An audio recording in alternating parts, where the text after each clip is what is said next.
Welcome to Sainik institute once again. Current affair की classes. आज का दिन है 27 मार्च। 27 मार्च दिन है सोमवार। इसी के साथ हम लोग स्टार्ट करते हैं current affairs today. Okay, let's start. आज का जो एलआईसी के अंदर एक नए चेयरमैन अपॉइंट किए गए हैं। LIC life insurance corporation of India, जैसा आप सभी को पता है कि एलआईसी आपका जो है जीवन बीमा की एक कंपनी है, कि एक इंश्योरेंस कंपनी है, इंश्योरेंस सेक्टर पे काम करती है, जो कि इंडिया के अंदर एक्ट 1956 से रजिस्टर्ड है। कंपनी एक्ट के थ्रू ये रजिस्ट्रेशन होता है। और इंश्योरेंस हम सभी को पता ही है, लाइफ इंश्योरेंस के बारे में इसमें ज़्यादा बताने की आवश्यकता नहीं है। लेकिन इसके नए जो चेयरमैन अपॉइंट हुए हैं उनका नाम है सिद्धार्थ मोहंती। सिद्धार्थ मोहंती जो है एलआईसी के नए चेयरमैन अपॉइंट किए गए हैं। और ये अपॉइंटमेंट जो किया गया है एफएसआईबी के द्वारा किया गया है।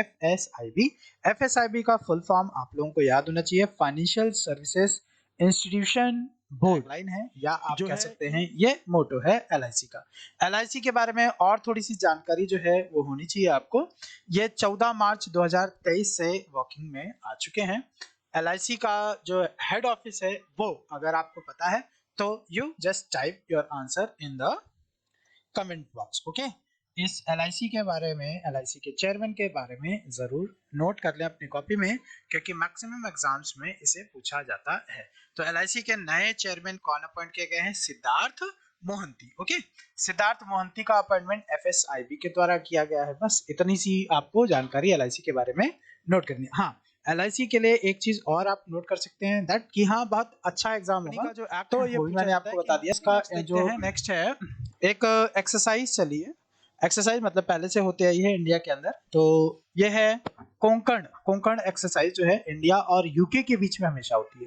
तो आपके एग्जाम में जो क्वेश्चन बनता है कि कोंकण एक्सरसाइज जो है कौन कौन सी कंट्री की, ये हमसे चलता ही नहीं। कोंकण एक बार देखते हैं जरा सा। ये जो है कोंकण, कोंकण कहाँ है? अरेबियन सी में एक एक्सरसाइज हुई है इंडिया और यूके के बीच में। इंडिया एंड यूके के बीच की एक एक्सरसाइज है जिसका क्या नाम है? कोंकण, है ना। और ये जो है नेवी की एक्सरसाइज है, इंडिया और यूके के बीच में हर साल ही होती है। कोंकण एक्सरसाइज जो है ये 20 से 22 मार्च के बीच में, 20 से लेके 22 मार्च के बीच में चली है। 20 से लेके 22 मार्च के बीच में हुई है। और कहाँ पे हुई है? अरेबियन सी में हुई है। दो कंट्री ने इसके अंदर पार्टिसिपेट किया था। ठीक है, ओके, आगे देखते हैं इसको।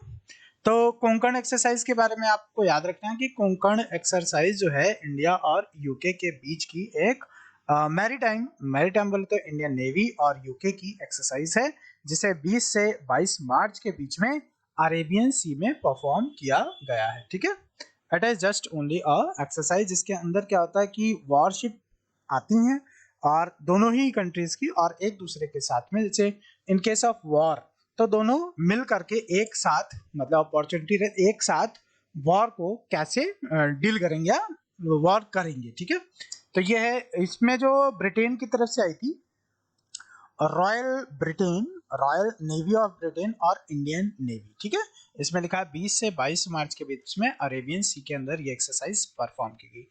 तो बेसिकली यहाँ पे 3 क्वेश्चन आपको मिल जाते हैं कि कोंकण एक्सरसाइज जो है कौन कौन से कंट्री के बीच में है। तो आंसर क्या होगा आपका? इंडिया एंड यूके के बीच में। सेकेंड क्वेश्चन है कि कोंकण एक्सरसाइज जो है कहाँ पे परफॉर्म की गई? तो ये इंडिया में अरेबियन सी में, इंडिया के अरेबियन सी में ये एक्सरसाइज परफॉर्म की गई। आगे अगर आपसे ये पूछ लिया जाए कि कोंकण, यस इसका आंसर तो आप दीजिए कि ये किस नंबर की एक्सरसाइज थी इंडिया और यूके की, कौन से नंबर की ये नेवी या मैरीटाइम एक्सरसाइज थी? This is the question for you. आप अगर जानते हैं तो आप टाइप करिए, क्योंकि एक्सरसाइजेज जो हैं बहुत ढेर सारी होती हैं, जैसे हैंड इन हैंड, मित्र शक्ति, युद्ध अभ्यास, और इसके अलावा मैत्री, बहुत ढेर सारी टाइप की होती हैं। ठीक है, तो ये जो है आपका कोंकण है। कोंकण जो है इंडिया एंड यूके के बीच के नेवी की एक्सरसाइज है, जो कि इंडिया के अरेबियन सी में परफॉर्म की गई। ओके, नेक्स्ट क्वेश्चन जो है आपके लिए कि ये किस नंबर की एक्सरसाइज है, ये आप टाइप करके बताएं। ओके, नेक्स्ट है दो देशों के बीच की एक एक्सरसाइज है गाइडेड। नेक्स्ट है UIDAI। UIDAI जो है unique identification authority of India UIDAI। अगर आपके पास में आधार कार्ड लिखा हुआ तो वहां पे क्लियरली लिखा है UIDAI, unique identification authority of India. जो है अब जो आपका साइबर क्राइम है या नेट से रिलेटेड जो भी क्राइम्स हैं, इसके लिए काफी अच्छी वर्किंग करने जा रहे हैं। इससे क्या होगा, काफी लोग बहुत ही जल्दी बहुत ही इजीली पकड़े जाएंगे। तो इसी चीज के लिए लिखा गया है UIDAI, जिसने आप सभी का आधार कार्ड बनाया। तो आधार कार्ड का एक मोटो होता है, आधार कार्ड पे एक मोटो लिखा होता है। वो मोटो क्या है, अगर आपको पता है तो जरूर आप टाइप करके बता सकते हैं। मेरा आधार, टैगलाइन जो है मैं बता देता हूँ, मेरा आधार मेरी डैश। आप बताइए कि क्या है वो पूरी टैगलाइन, ठीक है। यूआईडीएआई है unique identification authority of India, जिसने आधार कार्ड हम सभी का आप सभी का बनाया है। यूआईडीएआई अब ये क्या एक नया फ्रेमवर्क तैयार कर रहा है, जिसके थ्रू साइबर जो है साइबर क्राइम को, नेट रिलेटेड या सर्फिंग रिलेटेड, आपके बैंक रिलेटेड जितने भी फ्रॉड्स होते हैं उन सबको कंट्रोल करने के लिए रिसर्च एंड डेवलपमेंट R&D का फुल फॉर्म होता है रिसर्च एंड डेवलपमेंट, नया और तेजी से करने वाला है और इनको कैसे कंट्रोल किया जाए वो चीज बताने वाला है या बनाएगा, ठीक है। तो यहाँ पे लिखा unique identification authority of India. ये क्वेश्चन भी आपका इंपॉर्टेंट होता है कि UIDAI का फुल फॉर्म क्या है। अगर आपको पता है तो जरूर बताएं। R&D का फुल फॉर्म होता है रिसर्च एंड डिजाइन। तो UIDAI अब जो साइबर सिक्योरिटी है उसको बढ़ाने की अच्छी कोशिश करने वाला है। तो भैया जो लोग चोरी वगैरह ये सब चीज करते हैं वो अपने आप पे लगाम लगाएं, क्योंकि अब जो है आपको बख्शा नहीं जाएगा। यहाँ पे लिखा है areas like cyber security and security etcetera, बहुत ढेर सारी चीजें हैं इसके अंदर इंक्लूड की गई है। नेक्स्ट है आपका कि India wins both men's and women Asian kho kho championship. Asian kho kho championship जो है इंडिया और नेपाल, बहुत ही बड़ा टक्कर था। यहाँ पे देखिएगा 4th Asian kho kho championship है और ये आसाम में परफॉर्म की गई। सबसे पहले तो आपको यही लिख लेना चाहिए कि this has been performed in Assam. तो इंडिया इंडिया हैज विन, ये तो क्लियर है, इंडिया हैज विन बोथ, दोनों में, मैन और वुमेन दोनों में ही। जो ये 4th नंबर की Asian kho kho championship title था वो इंडिया ने जीता है। इंडिया ने जीता है और साथ में मेन वाला भी और वुमेन वाला भी जीता है। कौन सी कंट्री को हराया है, तो उसने नेपाल को हराया है। टोटल दोनों के अंदर कौन हारा है, नेपाल हारा है ना। और इंडिया दोनों में ही जीता है, चाहे वो मेन हो चाहे वो वुमेन हो। अब कंडीशन आती है कि ये 4th Asian kho kho championship कहाँ पे परफॉर्म की गई, तो ये अपने आसाम में परफॉर्म की गई। कहाँ पे परफॉर्म की गई, आसाम में। और एक यहाँ पे नाम है जिसका नाम है तमलपुर। क्या नाम है, तमलपुर। तमलपुर आसाम में परफॉर्म की गई, ठीक है। तो ये तमलपुर आसाम में पार्टिसिपेट हुई है ना। और इसके अंदर टोटल एशिया की है तो एशिया के टोटल 9 कंट्रीज ने पार्टिसिपेट किया। टोटल 9 कंट्री ने पार्टिसिपेट किया, ठीक है। किसमें, खो खो चैंपियनशिप जो हुई थी तमलपुर आसाम में, उसके अंदर टोटल 9 कंट्री ने पार्टिसिपेट किया। बट खो खो का टाइटल या चैंपियनशिप जो है इंडिया ने दो के दोनों में ही फाइनलाइज जीता। ओके, तो आपके लिए जो क्वेश्चन बनता है, इसमें कई टाइप के क्वेश्चन बन गए। किस नंबर की एशियन खो खो चैंपियनशिप हुई थी, किस कंट्री ने दोनों ही जीते, टोटल कितनी कंट्री ने पार्टिसिपेट किया गया था, या तमलपुर कहां पर है, आपसे ये भी पूछा जा सकता है। कितनी कंट्रीज ने इसमें पार्टिसिपेट किया था। तो ये क्या है आपका Asian 4th Asian kho kho championship, okay, जिसे इंडिया के अंदर आसाम स्टेट में परफॉर्म किया गया। एक न्यूज और थी आसाम से रिलेटेड। आसाम के एक 1671 के अंदर एक नाम था, नाम तो मिस हो रहा है, बट उनका बर्थ एनिवर्सरी था, जिसके अंदर 14th नंबर का उनका बर्थ था। तो तो ये नाम आप सर्च करके बताइए कि क्या नाम था। बहुत अच्छा ही और अच्छा नाम, बहुत ही अच्छा नाम है। तो उन्होंने एक्चुअल में 400 उनका बर्थ एनिवर्सरी था, तो मोदी जी ने उनके ऊपर कुछ विचार प्रकट किया था। ठीक है। एक्चुअल में 1671 में आसामीज के वो मतलब बहुत ही अच्छे फैमिली से थे। उन्होंने मराठा को वहां पे मतलब हराया। उसके बाद में मराठा उस तरफ कभी भी नहीं गया, आसाम। ओके। तो आसाम के बाद में यहाँ पे लिखा है hosted the camps and Tamulpur Assam. ठीक है। वुमेन्स कैटेगरी में भी इन्होंने जीता है एंड मेंस कैटेगरी भी इंडिया ने जीती है। खो खो, खो खो कौन सा, फोर्थ एशियन है ये, है ना, फोर्थ एशियन शिप जो परफॉर्म की गई। नेक्स्ट देखते हैं। टोटल कितनी कंट्रीज थी इसके अंदर, 9 कंट्री थी, मैंने आपको पहले ही बता दिया है। उसके बाद इंटरनेशनल स्पोर्ट्स फर्स्ट 1996, ये आपसे नहीं पूछा जाता है बट आपको पता होना चाहिए। ये देखिए, वाटर इज शेयर्ड रिसोर्सेस, ये water is shared resources. Okay, but water जो है आप सभी को पता है कि जल है तो जीवन है, पानी को बचाना है। सेव वाटर टाइटल आप सभी ने यूज किया है, सभी को पता भी है। Don't waste water, don't wash your car और डोंट वेस्ट वाटर, सभी को पता है।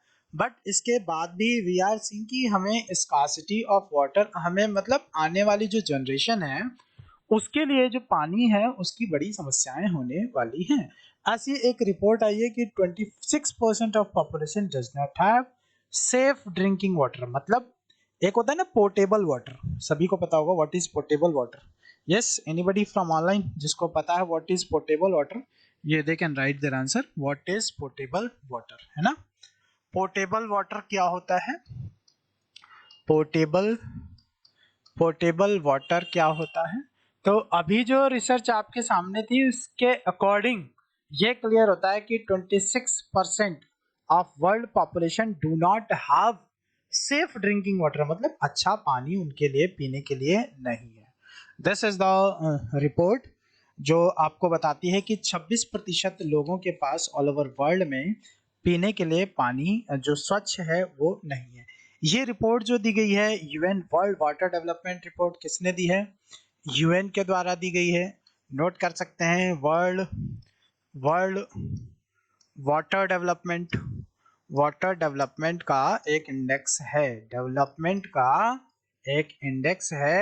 ऐसा 2023 की रिपोर्ट बता रही है कि 26% वर्ल्ड में ऐसे लोग हैं जिनके पास पीने का पानी स्वच्छ या साफ नहीं है।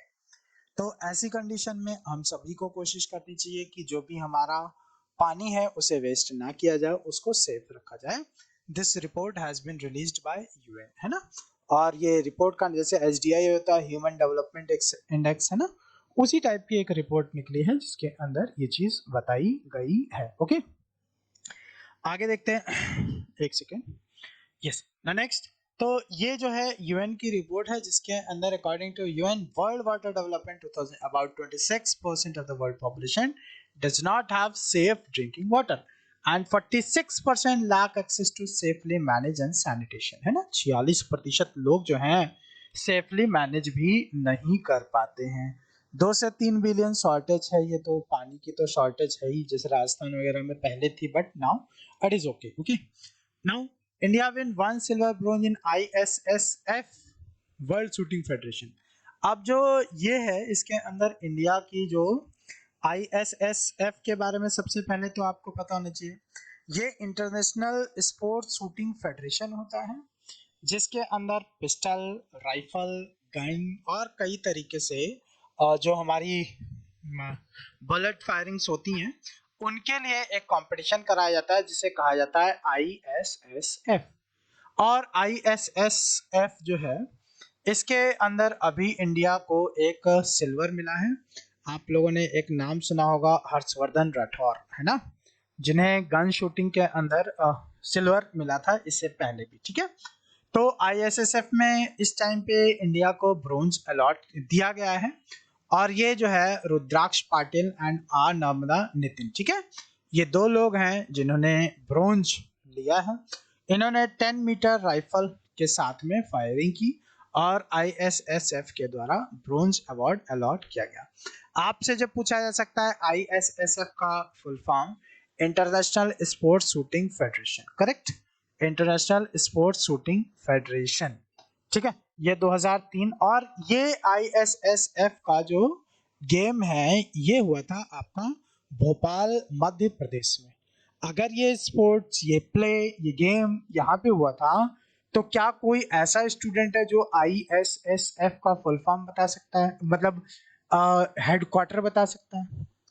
Yes, if you know the headquarter then kindly tell me ISSF का हेडक्वार्टर कहाँ पर है। ये है आपकी 27 मार्च की जीके, ओके। तो kindly tell me the ISSF का हेडक्वार्टर। लास्ट वीडियो होते ही मैं आपको ये इंडिकेट कर दूंगा कि ISSF का हेडक्वार्टर कहाँ पर है, ओके। ना नेक्स्ट की तरफ मूव करते हैं और देखते हैं क्या है। ये मिनिस्ट्री ऑफ डिफेंस, ओके, सत्यमेव जयते, defence ministry, agriculture minister Narendra Singh Tomar has launch a new site that is called as digi claim. अब डिजी क्लेम के अंदर क्या होगा कि जो भी किसान है, वो किसान अगर उनकी फसल पे लॉस वगैरह हुआ है या किसी तरीके से उनका नुकसान हुआ है, तो उसकी भरपाई के लिए इस पोर्टल पे जाके डिजी क्लेम के थ्रू आप रजिस्टर कर सकते हैं, जिस पे आपको जो भी आपका लॉस हुआ है वो मिल जाएगा। एग्रीकल्चर मिनिस्टर जो है नरेंद्र सिंह तोमर है, और नरेंद्र सिंह तोमर जी एग्रीकल्चर के लिए कई काम करते हैं। अच्छा, ये डिजी क्लेम पे वही लोग रजिस्टर कर सकते हैं जिन्होंने अपनी फसल का इंश्योरेंस करवाया हुआ। तो आपके एग्जाम में पूछा जा सकता है डिजी क्लेम इज रिलेटेड टू, तो डिजी क्लेम जो है ये किसानों के लिए है। ये एग्रीकल्चरल प्रोडक्ट पे अगर आपका लॉस हुआ है, जो आपने खेती या कृषि की थी, अगर उसके अंदर लॉस हुआ है, तो आप वेबसाइट पे जाके इसके थ्रू रजिस्टर करेंगे। अगर आपने फसल का या क्रॉप्स का इंश्योरेंस करवाया था, तो आपको यहाँ से कृषि का मुआवजा है लॉस का, वो मिल जाएगा, ओके। तो डिजी क्लेम जो है again it is related to the agriculture, और ये किसानों के लिए एक योजना है जो कि ऑनलाइन तरीके से आप यहाँ रजिस्टर करके घर बैठे अगर इंश्योरेंस किया है तो उसका लाभ उठा सकते हैं, ओके। तो आगे पढ़ते हैं, इसमें क्या है, agriculture minister Narendra Singh Tomar launch digi claim under the ambit of Pradhan Mantri Fasal बीमा योजना। जैसे आपने अटल पेंशन योजना सुनी होगी, और अटल की 3 योजनाएं आई थी, है ना, जिसमें 23 रुपए, 21 रुपए, 37 या 39 रुपीज से आप इंश्योरेंस करवा सकते थे। उसी तरीके से एक ये पोर्टल है जिसपे जाके आप बीमा जो अगर आपने किया था फसल का, तो उसके लिए आप क्लेम कर सकते हैं ऑनलाइन, कहीं भी आपको भटकने की आवश्यकता नहीं है। बट यहाँ पे इंपॉर्टेंट क्वेश्चन जो बनता है एग्जाम के लिए ओनली ये है कि या एग्रीकल्चर मिनिस्टर कौन है, तो एग्रीकल्चर मिनिस्टर जो है नरेंद्र सिंह तोमर है। एंड रिसेंटली इन्होंने डिजी क्लेम एक पोर्टल या एक वेबसाइट पे लिंक जनरेट किया है, जिसके थ्रू आप डायरेक्ट अपने बीमा, फसल का जो बीमा आपने कराया था उसके लिए आप एंट्री कर सकते हैं, ताकि आपके अकाउंट में डायरेक्ट इंश्योरेंस का फायदा मिल जाए। प्रधानमंत्री फसल बीमा योजना, claim dispersal through national crop insurance portal. Again अगर आपने इंश्योरेंस कराया था तो ये चीज वैलिड है, ओके। डिजी क्लेम मॉड्यूल इंश्योरेंस क्लेम है, डिस्पर्सल मींस आपको मिल जाएगा उसका फायदा, ओके। तो स्टेट राजस्थान, ओके। एक नाम आपके नाम, एक आपको बहुत ही ज्यादा चर्चित और बहुत ही ज्यादा फेमस नाम है ब्रिक्स। ब्रिक्स जो है, ब्रिक्स के अंदर सबने शुरू में पढ़ा होगा कि भाई 5 देश हैं BRICS. Brazil, R for Russia, I for India, C for China, S for South Africa. तो ये जो ब्रिक्स है अभी एक्चुअल में एक नई सी इसके अंदर सूचना है। नई सी सूचना का मतलब है एक नई कंट्री है जो कि इसके अंदर ऐड ऑन हुई है, ठीक है। ब्रिक्स, ब्रिक्स में पहले ये कहा जा रहा था कि 5 कंट्रीज टोटल रहेंगी और 5 कंट्री मिलकर के एक नया बैंक बनाएंगे जिसका नाम होगा न्यू डेवलपमेंट बैंक। हालांकि इन्होंने ऐसा किया भी, 2014 में ऑर्गेनाइजेशन खोली और न्यू डेवलपमेंट बैंक भी बनाया। उसके अंदर 5 ही जो है कंट्रीज शामिल हुई, जिसके अंदर 50% से ज्यादा शेयर्स जो थे वो चाइना के थे। मीन सबसे ज्यादा इन्वेस्टमेंट जो थी वो चाइना की थी। अब इसके अंदर एक नई कंट्री शामिल हो रही है जिसका नाम है इजिप्ट। इजिप्ट जो है ये 6th कंट्री बन जाएगी इसके इस बैंक के अंदर शामिल होने वाली, ठीक है। इजिप्ट की कैपिटल काहिरा, आप सभी को पता होगा इजिप्ट, है ना, आपका मेसोपोटामियन सिविलाइजेशन भी इजिप्ट के अंदर है, ये जानकारी भी आप सभी को पता होगी। तो इजिप्ट जो है वो नया मेंबर बनने जा रहा है किसका, न्यू डेवलपमेंट बैंक का। तो न्यू डेवलपमेंट बैंक में अब टोटल कितनी बैंक्स कंट्रीज शामिल हो जाएंगी? 6 कंट्रीज शामिल हो जाएंगी। इनसे क्या फर्क पड़ता है? अब जो न्यू डेवलपमेंट बैंक है वो पहले क्या था, इन्वेस्टमेंट पर्पस के लिए लोन वगैरह बहुत ही कम दामों पे कंट्रीज को दिया करता था। अब क्या होगा, इजिप्ट को भी ये लोन फैसिलिटी मुहैया हो जाएगी, वो भी सस्ते दामों में। लेकिन 2014 में जब ब्रिक्स बना था तब केवल इसके अंदर 5 ही कंट्रीज शामिल थी, जो कि नाम मैंने आपको पहले बता दिया। 5 कंट्रीज, टोटल कितनी है? 5 countries, Brazil, Russia, India, China and south Africa. But अब कौन सी एक कंट्री शामिल हो रही है? इजिप्ट। इजिप्ट के लिए एक चीज मैंने आपको पहले ही बताया है कि आप याद रखिए, Mesopotamian civilisation belongs to Egypt countries. Okay, तो ये ब्रिक्स है। ब्रिक्स ब्रिक्स ने न्यू डेवलपमेंट बैंक बनाया था। उसी के बाद में आप एक नॉलेज अगर आपको पता होगी तो ठीक है, चाइना जो है, चाइना की जो करेंसी है पहले युआन थी, चाइना ने अपनी करेंसी भी चेंज कर दी थी, जिसका क्या नाम है आपको पता है तो चाइना की करेंसी जरूर बताएं। ठीक है, यहाँ पे Egypt officially has become the NDB. NDB का मतलब न्यू डेवलपमेंट बैंक, जो कि ब्रिक्स द्वारा रन था। इसके अंदर 5 कंट्रीज थी, अब कितनी हो जाएंगी? 6 हो जाएंगी। Okay, Egypt completed all necessary procedure. Okay, 6 summit for जेला। ओके, अच्छा, पहले जो था ब्रिक्स की जो मीटिंग थी वो 5 ही कंट्रीज में हुआ करती थी। जैसे सीरीज चलती थी, पहले ब्राजील में हो गई, तो अब रशिया में होगी, रशिया के बाद इंडिया में होगी, इंडिया के बाद चाइना में होगी, चाइना के बाद साउथ अफ्रीका में होगी। बट अब जो है आपका क्या नाम है, इजिप्ट के अंदर भी होगी मीटिंग। ठीक है, तो ये है आपका जुलाई 2014 में ये खुला था। इस चीज को भी मैंने आपको पहले बता दिया है। तो BRICS BRICS very important topic है। इसके अंदर अब एक नया सिस्टम आपका ऐड हो गया है, या नई चीज ऐड हो गई है, जिसका क्या नाम है? इजिप्ट। ओके, याद रहेगा, आई होप सभी को याद होना भी चाहिए। तो नाउ पीएम मोदी जी ने वन वर्ल्ड टीबी समिट का आयोजन किया है। टीबी एक्चुअल में टीबी का जो फुल फॉर्म है that is the tuberculosis. Tuberculosis is also called as, in doctors language it is also called as the coax, COAX। इसका मतलब भी टीबी होता है। टीबी जो है, टीबी ट्यूबरकुलोसिस है, और ट्यूबरकुलोसिस जो है, टीबी इंडिया के अंदर पहले क्षय रोग हिंदी में शायद कहा जाता है, कंफर्म नहीं हूँ, बट क्षय रोग के नाम से इसे जाना जाता है। ये आपकी जो ट्यूबरकुलोसिस है ये मतलब कम्युनिकेबल डिजीज के अंदर आती है। अगर कम्युनिकेबल है इसका मतलब होता है एक पर्सन से दूसरे पर्सन को ये इजीली ट्रांसफर हो जाती है। इसीलिए अगर किसी बच्चे को या किसी को ट्यूबरकुलोसिस होता है तो उसको आइसोलेट किया जाता है। आइसोलेट किया जाता है इसका मतलब उसका खान पान रहन सहन एक कमरे के अंदर किया जाता है, ताकि दूसरे पर्सन को ना फैले। इसके अंदर वायरस होते हैं जो कि एक पर्सन से दूसरे पर्सन के बीच में ट्रांसफर हो सकते हैं, जिसकी वजह से दूसरा पर्सन भी कंटामिनेट हो जाएगा। अब यहाँ जो है प्राइम मिनिस्टर नरेंद्र मोदी ने वर्ल्ड टीबी समिट का आयोजन जो है वाराणसी में किया था। वाराणसी बोले तो अपना बनारस, और बनारस बोले तो यस, आप वेट क्यों कर रहे हैं, बनारस का पुराना नाम बताइए। बनारस की एक संधि और इलाहाबाद की संधि हुई थी, आप वो भी बताइए कि कब हुई थी इलाहाबाद की संधि और बनारस की संधि।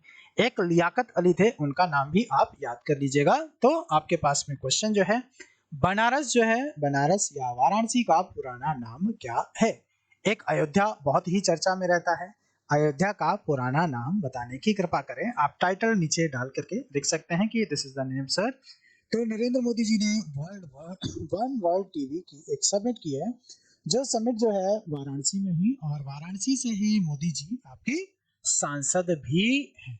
2014 से लेके अभी तक ये वहीं से सांसद का चुनाव लड़ते आए हैं, और हम लोगों और आप लोगों की कृपा से मोदी जी आज भी अपने कंट्री को लीड कर रहे हैं। तो ये है वन वर्ल्ड टीबी समिट, जो कि आपका क्वेश्चन बनेगा एग्जाम में, वन वर्ल्ड टीबी समिट कहाँ पे ऑर्गेनाइज की गई, या हेल्ड हुई, या मनाई गई, या वहां पे आयोजन किया गया? तो उसका करेक्ट आंसर आएगा 24 मार्च। अब 24 मार्च को ही क्यों हुआ? क्योंकि वर्ल्ड ट्यूबरकुलोसिस डे जो है वो 24 मार्च को होता है। क्यों होता है उसकी कहानी यहाँ पर है। PM Modi addresses the world TV at this, okay, Varanasi, ठीक है।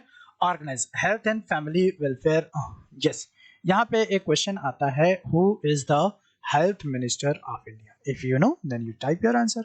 Because this is the class of GK. अगर आपको अपडेट रहना है तो आपको इसी तरीके से हमेशा पढ़ाई करनी चाहिए, ताकि कोई भी टॉपिक आए तो उससे रिलेटेड चीजें आप चेक करिए। ओके, बताने को तो मैं बता सकता हूँ तुरंत, बट प्रेफर करिए यू ऑल्सो सर्च समथिंग, क्योंकि जितना आप प्रैक्टिकल करेंगे उतना आप अच्छा सीखेंगे। ओके, तो हेल्थ एंड फैमिली वेलफेयर, ठीक है, एचडी, ठीक है, ओके ओके। अच्छा, ये ऐसा जो है, ये स्ट्रक्चर है वर्ल्ड ट्यूबरकुलोसिस डे का, ऐसा नहीं है, बट एक एक्सरे कराया जाता है जिसमें ये जो पार्ट वाइट वाइट आपको दिख रहा है, ये तो कोविड वाला लगा हुआ है, बट यहाँ पे जो है एक स्काई टाइप में ब्लैकिश ब्लैकिश आ जाता है। तो एक्चुअल में होती कैसे है tuberculosis? Deposition of water in your lungs, और बाद में वो पानी जो है, वाटर जो है, सूख जाता है, जिसकी वजह से आपको टीबी हो जाती है। ठीक है, और यहाँ पे एक एक्चुअल में वायरस होता है जिसकी वजह से ये चीजें हो। तो observe every year on the 24th month to educate the world about the impact of the tuberculosis globally. Theme, इस साल की आप थीम याद कर सकते हैं वर्ल्ड ट्यूबरकुलोसिस डे की। जो थीम है उसको बहुत इंपॉर्टेंट याद करना चाहिए आपको। तो this is the theme, yes we can end tuberculosis, this is the theme of this year। आपको ये थीम याद रखनी है कि what is the theme। तो थीम है yes we can end TB, this is the theme of world। इस साल की ये थीम है, हर साल की थीम चेंज होती है, हर साल की थीम पूरे ईयर की भी थीम होती है। ठीक है, तो उस चीज को भी आप ध्यान करने की कोशिश करें।